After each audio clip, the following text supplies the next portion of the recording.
client list, a little black book, and redacted documents. The Epstein files rabbit hole just keeps getting deeper, especially after President Trump's latest post over the weekend. Let me break it down. So on Saturday, Trump wrote a winding message on Truth Social. It seemed to respond to recent tensions between Attorney General Pam Bondi and FBI Deputy Director Dan Bongino. Apparently, he left work on Friday early because he's upset with how Bondi's handling these Epstein files. So Trump talked about some kind of internal divide, referring to, quote, his boys and in some cases his gals, and said, quote, "We have a perfect administration, the talk of the world, and selfish people are trying to hurt it, all over a guy who never dies, Jeffrey Epstein." For years, it's Epstein over and over again. Why are we giving publicity to files written by Obama, Crooked Hillary, Comey, Brennan, and the losers and criminals of the Biden administration? He went on to claim, quote, "They created the Epstein files, and now my so-called friends are playing right into their hands." He said we should be focusing on things like the 2020 election fraud, not these files. And he raised a question: if there was truly anything damaging in the Epstein files, especially those from the Biden administration, wouldn't they have been released already to take down the whole MAGA movement?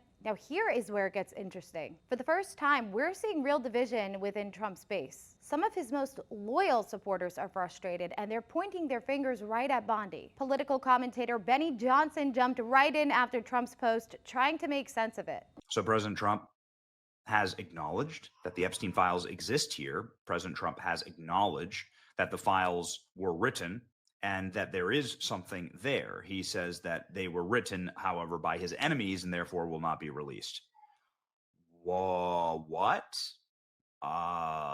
That's new in this entire zeitgeist. This is something that is wildly interesting. And then he goes all in on supporting Kash Patel and Pam Bondi. No mention of Dan Bongino, where all of this, again, sort of transpired. Now, as we know, the DOJ and FBI recently released a memo saying that the long-rumored client list, it doesn't exist, and that we shouldn't expect more information to come out of this case. But many in the MAGA world, they're calling foul. They feel like there's absolutely no closure here. Take Megyn Kelly and Charlie Kirk, for example. This is what they had to say about it over the weekend. The DOJ should immediately move to unseal all the Epstein documents in the Southern District of New York. Yeah. Everything. And everything except child sexual assault material. I think every file should be released to the public the same way as the JFK files. Let the American people decide. Put them out there, because if there's nothing in there, then we can see there's nothing in there. I have dollars to donuts. It's going to come out that there was internal consternation over that memo and whose name did and did not go on it and who it was and was not behind it. And so now you have a situation where her words on the record on Fox News are diametrically opposed to what she put in this memo.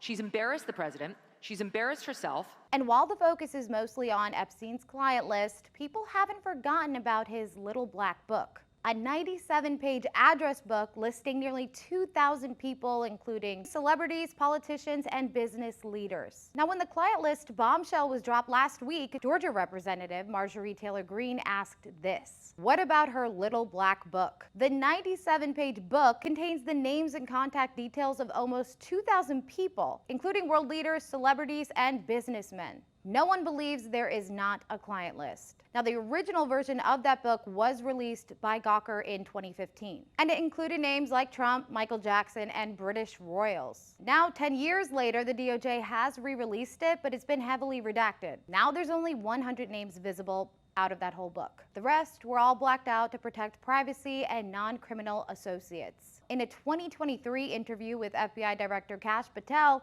he talked about who really controls that book. Who has Jeffrey Epstein's Black Book? Black Book? FBI. But who? That is, I mean, there's... Oh, that's under direct control of the director of the FBI. The Black Book, it's not just sitting, I mean, that's Hoover power times 10. And to me, that's a thing I think President Trump should run on. On day one, roll out the Black Book. And not just that. On day one, roll out all of the text messaging communications we were told were deleted. And now, according to the Daily Mail, there is yet another twist. Ghislaine Maxwell, Epstein's longtime associate and girlfriend currently serving a 20-year sentence for sex trafficking, is reportedly ready to testify in front of Congress and share her story, which we've never heard. We'll see how all of this plays out, but it looks like the Epstein saga is nowhere close to ending.